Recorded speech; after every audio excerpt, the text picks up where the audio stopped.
16 दिसंबर 2012 की रात, 5 दिसंबर 2014 की रात। तब यूपीए की सरकार, अब एनडीए की। तब नीरज कुमार पुलिस कमिश्नर, अब बीएल बस्सी।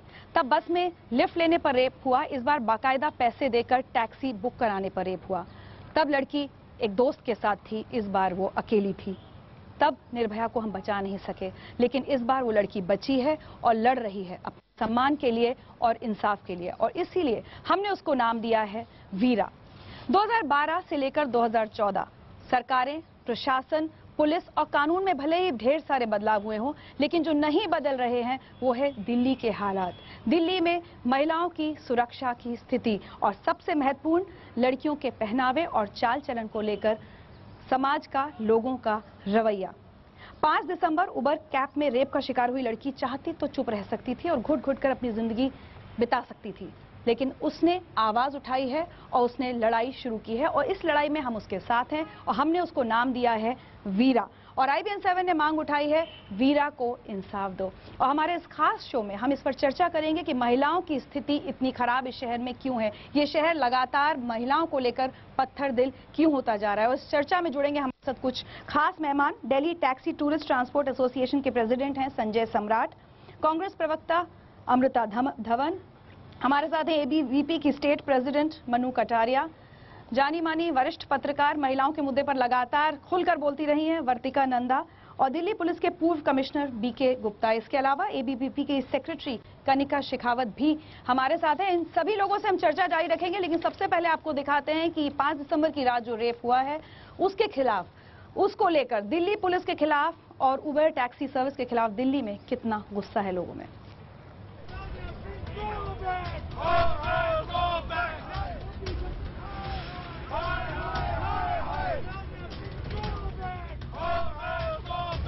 सुबह होते ही गुस्साए छात्र छात्राओं की भीड़ ने गृहमंत्री का घर घेर लिया।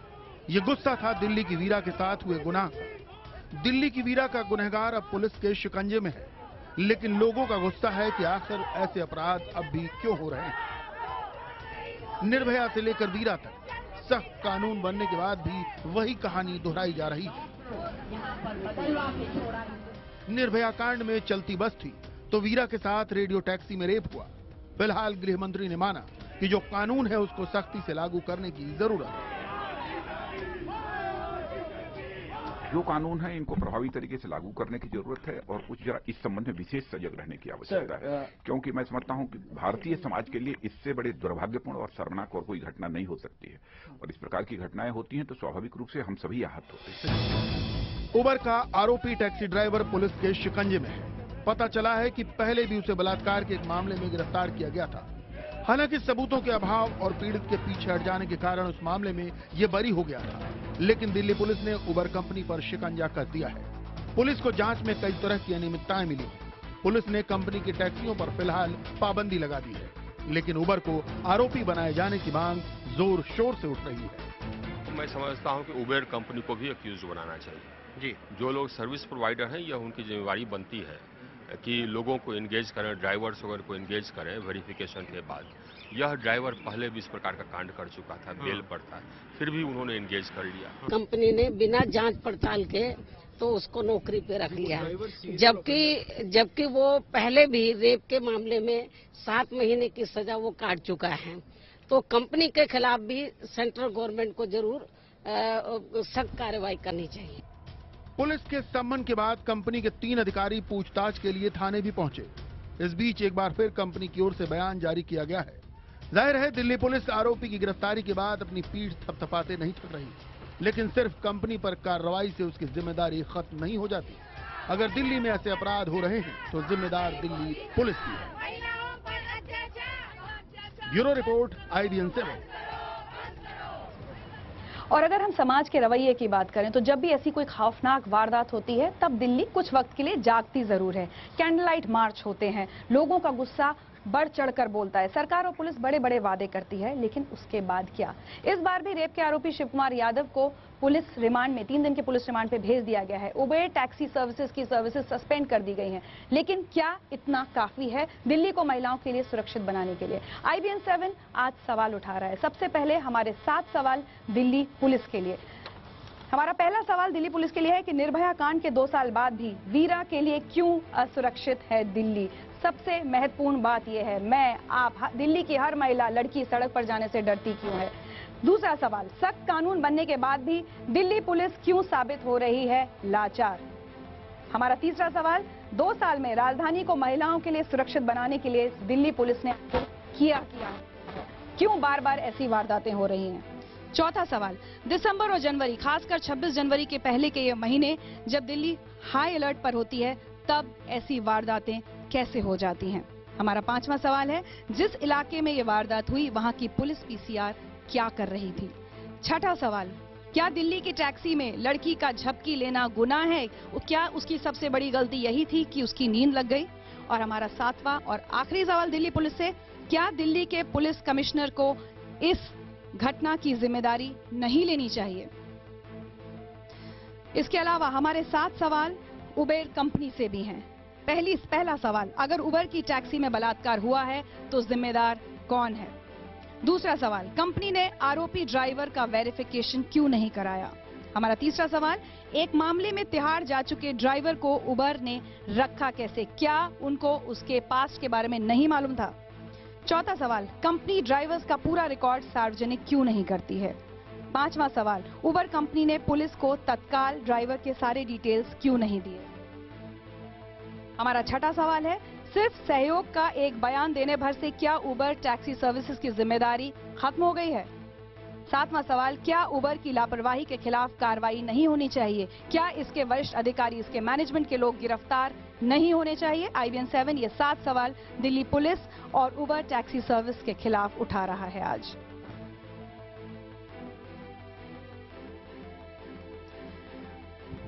और इन सभी सवालों के जवाब आज हम ढूंढेंगे इस खास चर्चा में अपने खास मेहमानों के साथ। ये चर्चा जारी रहेगी। नाम रखा है वीरा। हमने छेड़ी है मुहिम, वीरा को इंसाफ दो। बेदिल दिल्ली की सड़क पर फिर रौंदी गई एक लड़की, एक वहशी ड्राइवर, सड़कों पर दौड़ती टैक्सी और फिर यौन हिंसा, फिर बलात्कार। न कानून का भय, न सजा का डर। वो रोई लेकिन चुप न रही, वो हैरान थी लेकिन डरी नहीं। वो है वीरांगना, इसीलिए IBN 7 ने उस योद्धा का नाम रखा है वीरा। हमने छेड़ी है मुहिम, वीरा को इंसाफ दो।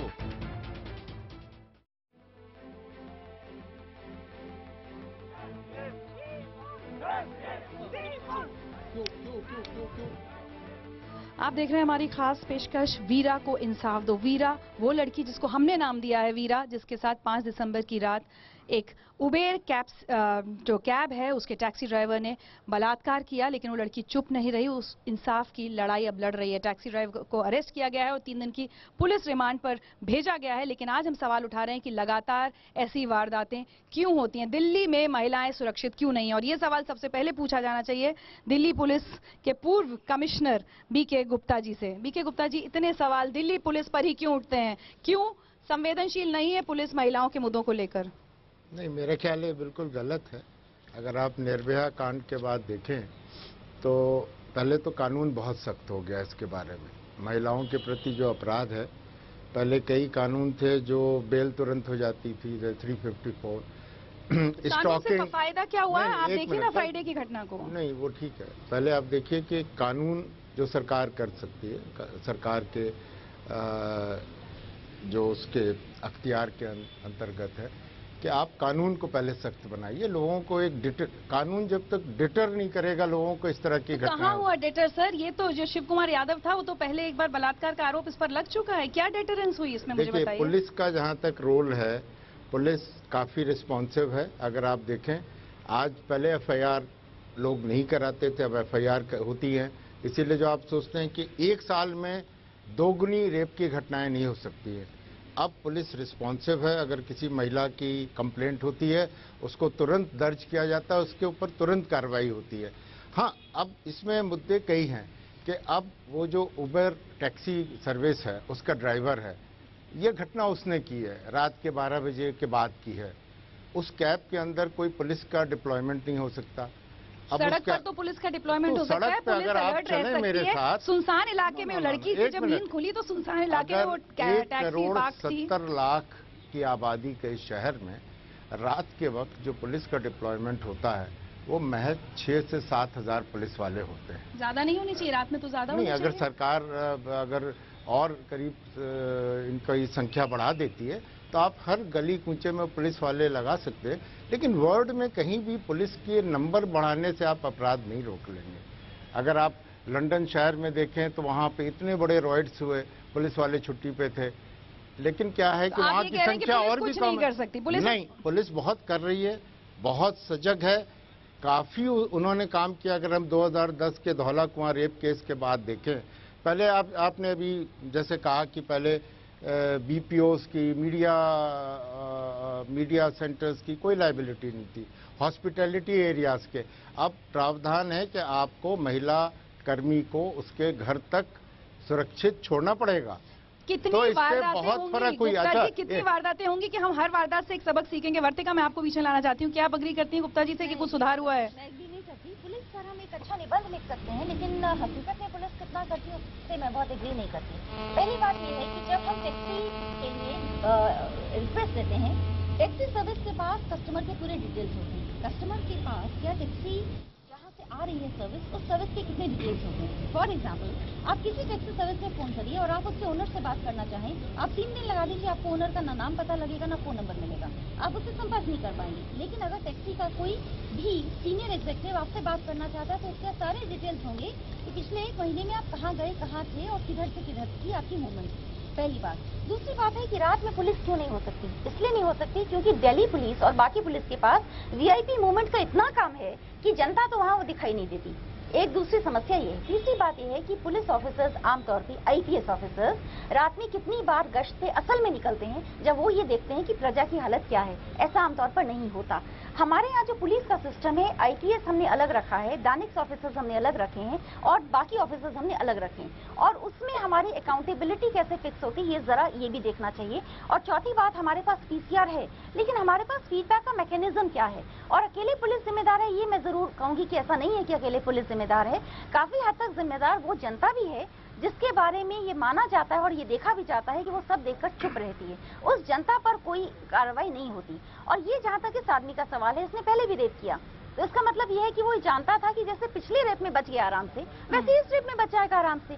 तो हम समाज को ये मैसेज साफ तौर पर दे रहे हैं, आप बड़े से बड़ा अपराध करिए, आपको बचाने वाले तैयार हैं।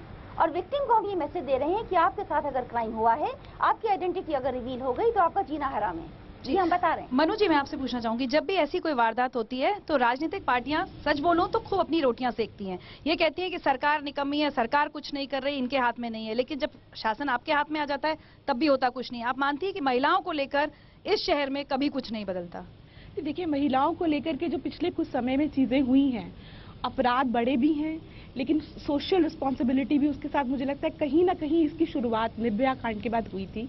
कि जो जिस तरह से यूथ सड़कों पर आया था और जिस तरह से मीडिया ने उस पूरे के पूरे संस्करण को पूरा का पूरा उन्होंने दिखाया, उसको पूरी तरह से इश्यूज को उठाया, लोगों के सामने इश्यूज को रखा, और मुझे इतना अच्छा लगा था। ये तो लोगों ने किया, ये लोगों ने किया, ये मीडिया ने किया। आप लोग रिप्रेजेंटेटिव्स हैं, आप लोग पॉलिटिकली जुड़े हुए हैं, आप क्या कर रहे हैं? आप महिलाएं, आपको हमारा मुद्दा उठाना चाहिए।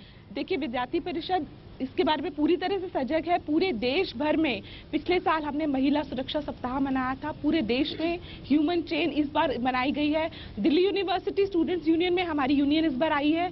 तो कॉन्क्रीट स्टेप्स क्या लिए जा सकते हैं छात्राओं की सुरक्षा के लिए, उसके लिए पूरा काम हो रहा है। अब तो आपकी सरकार है, क्या आपको नहीं लगता ये जो कह रहे हैं वीआईपी सिक्योरिटी है, पुलिस वाले लगे हुए हैं? बीजेपी की सरकार है, तो इसलिए बीजेपी से ये प्रश्न किया जाना चाहिए। लेकिन इसका जो दूसरा पूरा का पूरा एंगल है इस पूरे के पूरे एपिसोड का, कि इसके पीछे जो मानसिक, सबसे पहले तो गलती कुबेर टैक्सी सर्विसेज की भी है कि एक व्यक्ति जो ऑलरेडी सजा पा चुका है ऐसे अपराध में, उसको आप फिर से इसी काम में लगा रहे हैं, एक महिला को लेके जाने के लिए लगा रहे हैं। तो सबसे पहले तो क्वेश्चन मार्क ये उठता है कि इतनी बड़ी गलती हुई कैसे?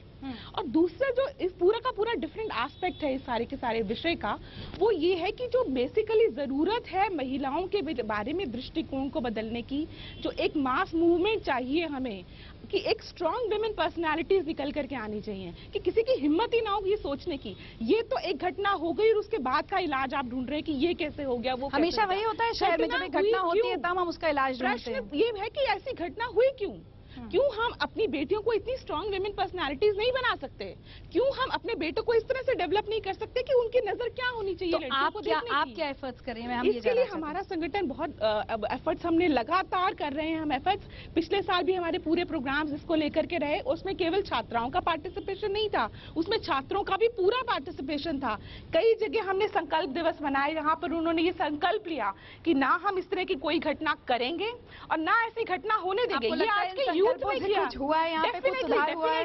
जिन लोगों के संपर्क में हम आते हैं उनको इस बारे में हम जागरूक भी कर पाते हैं, उनको इन सारे विमेन इश्यूज के बारे में हम डेफिनेटली, मैं पूरे कॉन्फिडेंस से कह सकती हूँ, हम सेंसिटाइज भी कर पाते हैं। तो परिवर्तन की शुरुआत तो आपको हर व्यक्ति से करनी पड़ेगी, हर घर से करनी पड़ेगी, तब जाकर के सोशल चेंजेस आते हैं। आप अग्री नहीं कर रही और आप कुछ कहना चाहते हैं? बिल्कुल भी मैं एग्री नहीं कर रही। देखिए मनु जी जिस छात्र संगठन को रिप्रेजेंट करती है, वो इस समय जो सत्ता वर्तमान में बीजेपी सरकार की, उसका स्टूडेंट विंग है। आज आपने देखा सड़कों पे एबीवीपी को बाहर निकलते हुए। आप डिनाई करें, आप स्टूडेंट विंग नहीं है। देखिए चलिए ये डिबेट अभी अगर इसमें चलेंगे तो लंबा डिबेट हो जाएगा, जरूरी है। लेकिन जब आप जीत जाते हैं तो आप उनके हो जाते हैं, जब आप हार जाते हैं तो आप उनसे अलग हो जाते हैं, वो एक अलग बात है। महिलाओं की सुरक्षा से जुड़ी है। क्लैरिटी हमें अच्छे से पता है कि एबीवीपी किसका संगठन है, लेकिन मैं सबसे बड़ा जो सवाल करना चाहती हूँ, ये करना चाहती हूँ कि देश के अंदर प्रधानमंत्री कभी भी देश के अंदर तो होते नहीं है, और उन्होंने कहा था कि जब मैं सत्ता में आऊंगा, आप मुझे बीजेपी को मेजॉरिटी देंगे तो हमारी हाईएस्ट प्रायोरिटी होगी वुमेन सेफ्टी। आज आप देख रहे हैं कि प्रधानमंत्री की कोई संवेदनशीलता इस पूरे जो घटना उसको लेकर कहीं पर आपको दिखी हो? अभी भी आप भूल रही हैं कि निर्भया के टाइम, अमृता भूलिए मत, निर्भया के वक्त पर जो लोग वहां पे गए थे प्रोटेस्ट करने, उनके ऊपर पुलिस ने हमले किए थे। पुलिस ने उन प्रोटेस्टर्स पर ही हमला किया था। उसमें थे। देखिए जो निर्भया कांड हुआ था उसने पूरे देश को जगाया था, लेकिन दुख की बात है कि सिवाय सरकार के, सिवाय दिल्ली पुलिस के, सभी को जगाया था। लेकिन दुख की बात है कि उस समय, क्योंकि बस्सी जी, गुप्ता जी भी यहाँ पर मौजूद हैं, मैं ये पूछना चाहती हूँ, जब कांग्रेस गवर्नमेंट ने 1600 वुमेन कांस्टेबल्स की रिक्रूटमेंट अप्रूव कर दी, तो अभी तक वो रिक्रूटमेंट क्यों नहीं की दिल्ली पुलिस ने? और सबसे बड़ी बात, जो सरकार की जिम्मेदारी, आपके सवालों में पुलिस की जिम्मेदारी तय कर दी, उबेर वालों की जिम्मेदारी तय कर दी, सरकार की जिम्मेदारी कौन लेगा? सरकार को भी तो अपनी प्रायोरिटी सेट करनी पड़ेगी। जीतने के बाद ऐसा कौन सा ब्लूप्रिंट है जो उन्होंने दिया, ऐसा कौन सा एक्शन प्लान जो उन्होंने लोगों को दिखाया? क्या वुमेन सेफ्टी के ऊपर इन 6 महीनों में सरकार ने 2012 के बाद भी आपकी सरकार थी अमृता, तब क्या किया? 2012 से लेकर अभी तक भी कुछ नहीं हुआ। चलिए, अमृता का कहना है कि निर्भया, मैं आपके पास आऊंगी। अमृता ने एक बात कही है कि निर्भया कांड के बाद सब जागे थे। क्या वाकई जागे थे? मुझे इस पर शक है। आज मुझे सड़क पर निकलने में डर लगता है। अपनी बेटी की फिक्र होती है, अपनी माँ की फिक्र होती है, अपनी कॉलीग्स की फिक्र होती है। अभी ऑफिस में एक मेरी कॉलीग ने कहा कि अब तो टैक्सी भी नहीं ले सकते। अभी तक बात होती थी बस की, पब्लिक ट्रांसपोर्ट की, अब टैक्सी लेने में भी डर लगता है। क्यों दिल्ली में हर लड़की, हर महिला अपने आप को इतना असुरक्षित महसूस करती है? हम जागे नहीं है। वीरा को इंसाफ दो, ये चर्चा जारी रहेगी। बेदिल दिल्ली की सड़क पर फिर रौंदी गई एक लड़की, एक वहशी ड्राइवर, सड़कों पर दौड़ती टैक्सी और फिर यौन हिंसा, फिर बलात्कार। न कानून का भय, न सजा का डर। वो रोई लेकिन चुप न रही, वो हैरान थी लेकिन डरी नहीं। वो है वीरांगना, इसीलिए IBN7 ने उस योद्धा का नाम रखा है वीरा। हमने छेड़ी है मुहिम, वीरा को इंसाफ दो।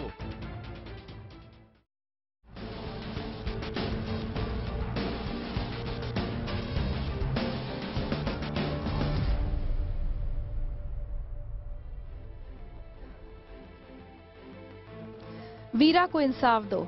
और बलात्कार की एक पीड़िता को इंसाफ कैसे मिलेगा? क्या बलात्कारी को फांसी दी जानी चाहिए? आज IBN7 ने अपने दर्शकों से यही सवाल पूछा था और आपको बता दें जो जवाब SMS के जरिए हमें मिले हैं, 94% लोगों का मानना है हाँ, एक बलात्कारी को फांसी की सजा ही मिलनी चाहिए। 3% लोगों ने कहा नहीं और 3 के पास कोई राय नहीं थी। अगर मैं आप लोगों से पूछूं, हाथ उठाकर बताइए, क्या बलात्कारियों को फांसी की सजा होनी चाहिए? देखिए यहाँ पे भी मुझे तो लग रहा है यहाँ तो 98-99%। BK गुप्ता जी, फांसी की सजा हो क्यों नहीं पाती? क्या दिल्ली पुलिस अपना होमवर्क ठीक से नहीं करती है, इसलिए बलात्कारी छूट जाते हैं? तो अभी धौला कुआं रेप केस जब था उसमें 5 अभियुक्तों को सजा हो गई। मुंबई में एक केस हुआ था, उसमें भी बहुत जल्दी सबको सजा हो गई। जहाँ पे कन्विक्ट हो जाता है आदमी, उसके बारे में आप लोग बात नहीं करते। ये पुलिस के बहुत मेहनत और अथक प्रयास के बाद वो अक्यूज कन्विक्ट होता है। क्यों 4 साल तक धौला कुआं रेप केस ट्रायल चलता रहा? क्यों हम इसको 6 महीने में नहीं समाप्त कर पाए? ये भी तो एक अकाउंटेबिलिटी होनी चाहिए। पुलिस के ऊपर आप क्यों हर चीज़ थोपते हैं? पुलिस का काम है तफ्तीश करके, सबूत इकट्ठे करके जुडिशरी के पास भेजना। अब उनका काम है एक बलात्कार जैसे अपराध में क्यों हम 6 महीने में उसका केस का समापन नहीं कर सकते, उसको ट्रायल को कंक्लूड नहीं कर सकते। दूसरा, जहां तक आपने कहा फांसी होनी चाहिए, मैं डीजी तिहाड़ भी रहा हूं 4 साल तक। मेरा मानना है कि अगर आप किसी को जेल में 20 साल तक रखते हैं, वो फांसी से ज़्यादा बड़ी सजा है। आपने उसको शायद इसी सोच की वजह से फांसी जैसा स्ट्रिक्ट एक सजा नहीं मिल पाती बलात्कारियों को, क्योंकि आप ऐसा सोचते हैं? नहीं, मेरा मानना ये है कि आप अगर उसको कन्विक्ट भी करें, लाइफ टर्म भी दे। पहले तो लाइफ टर्म भी नहीं मिलता था। अगर आप कुछ वर्षों पूर्व देखें, ये तो मीडिया का और ये जो इतना अवेयरनेस हुआ, उसके बाद कम से कम लाइफ टर्म तो मिल रहा है। अगर आप पिछले रिकॉर्ड देख लीजिए, 56% केसेस एक्विट होते रहे, रेप केसेस। मैं आपको अपनी जानकारी से बता सकता हूँ। किसकी गलती थी अगर ये एक्विटल हुआ है? Just because of long arduous trial. जो प्रोसिक्यूट्रिक्स है उसके ऊपर एक और कहना चाहिए कि एक दूसरी तरह का उसके ऊपर एक अत्याचार होता है जब वो कोर्ट के प्रोसेस से गुजरती है। तो आपका वो 54% केसेस में प्रोसिक्यूट्रिक्स आर नॉट अवेलेबल। जिम्मेदार ठहरा रहे हैं जब कोई घटना होगी तो लेकिन अगर मैं वापस वहीं जाऊं जहां से हमने चर्चा शुरू की थी, 2012, 2014, 2 साल हो गए। नहीं, आप इस घटना में दिल्ली पुलिस ने क्या किया? क्या सुधार हुए सड़कों पर? आप पुलिस को हर चीज के लिए मत जिम्मेदार ठहराइए। क्यों? उसकी जिम्मेदारी क्या है? जिम्मेदारी है सिक्योरिटी देना। नहीं, इसमें पुलिस का टैक्सी के हर टैक्सी के साथ नहीं चल सकती। क्या आप चाहते हो पुलिस हर गाड़ी में तो नहीं बैठ सकती? एक वीआईपी के साथ तो 50-50 पुलिस वाले चल सकते हैं। वो एक हर कंट्री में एक वो अलग स्टाफ होता है, कोई पुलिस का स्टाफ नहीं होता। मेरा मानना ये है कि ये घटना बहुत ही गंभीर है। पुलिस ने उसको गंभीरता से लिया, 2 दिन के अंदर उस अपराधी को पकड़ लिया और इसको निश्चित रूप से इसके खिलाफ इतने सबूत होंगे कि उसको कन्विक्शन भी होगी। मेरा ये कहना है कि क्या उस टैक्सी, जो भी उबेर टैक्सी थी, उसको ये चाहिए कि इसका बैकग्राउंड चेक करें। अगर उसके ऊपर कोई क्रिमिनल केस पहले था, उसको दोबारा आप कैसे उसको कैसे सर्विस में उसको ले सकते हैं, उसका अपॉइंटमेंट या उसको आप कॉन्ट्रैक्ट दे सकते हैं उबर टैक्सी का। इस समय उबर टैक्सी, मेरा मानना है, माय डॉटर यूजेस दैट। बच्चे, मेरा ख्याल है यहाँ बहुत से यंग बच्चे यूज कहीं से वो छूट भी गया है। जब वो पिछली बार उस पर आरोप लगे तो कहीं पुलिस का केस कमजोर भी तो रहा होगा जिसका एक्विटल हो गया। वो नहीं, मैंने आपसे एक बलात्कारी सड़क पर घूम रहा है और ऐसे बहुत सारे। हाल में पंजाब की घटना है कि वो रेप का आरोपी बेल पर बाहर आया, उसने पीड़िता पर उसको आग लगा दी। देखिए, अब माहौल बहुत बदल रहा है, निश्चित रूप से बदल रहा है। अभी हमारे किसी पैनलिस्ट ने भी यही कहा। अब वो माहौल नहीं है जो 2012 की घटना के बाद। बहुत माहौल में परिवर्तन है और मैं पूरा ऑप्टिमिस्टिक हूँ, आगे चल के इसके ऊपर अच्छी तरीके से अंकुश लगेगा। वर्तिका, एक बात का ध्यान रखना चाहिए कि चाहे पुलिस हो या जुडिशरी हो, ये देखना चाहिए कि विक्टिम्स की जर्नी क्या होती है। एक बार अदालतों में बाहर बैठकर देखना चाहिए, क्राइम अगेंस्ट विमेन सेल के पास बाहर आईपीएस की गाड़ी में जाकर नहीं, एक ऑर्डिनरी बस में, ऑटो में बैठकर देखना चाहिए उन लड़कियों की पुलिस ने क्या हालत की है या उन लड़कियों की बाकी सत्ता ने क्या हालत की है, क्यों अपनी बात बोल नहीं पाती। और ये मैं अच्छे घरों की महिलाओं की बात कर रही हूँ। ये कहना कि कानून है, कानून तो है, वो उसे पढ़ना भी बड़ा अच्छा लगता है, पढ़ने में बड़ा आसान लगता है, लेकिन जो उस यात्रा से गुजरते हैं उन्हें पता होता है।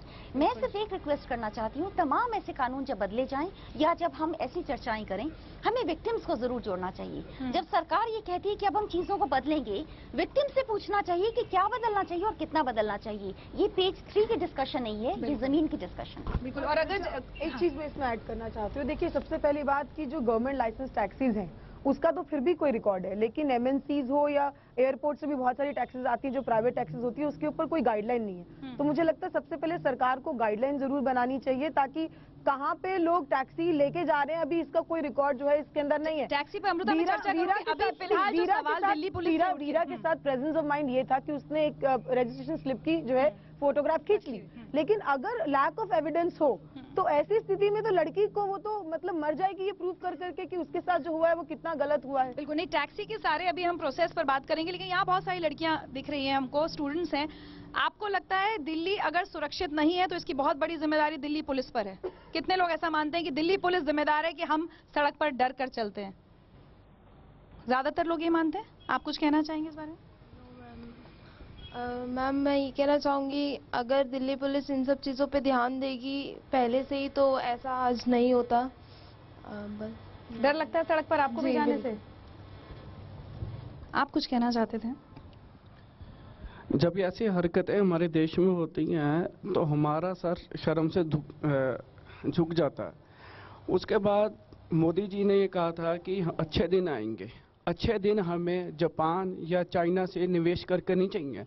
सबसे पहले हमारे यहाँ की वुमेन्स, हमारी बहन, हमारी बेटियाँ सेफ होंगी, तब हम मानेंगे कि हमारे अच्छे दिन देश के आ चुके हैं।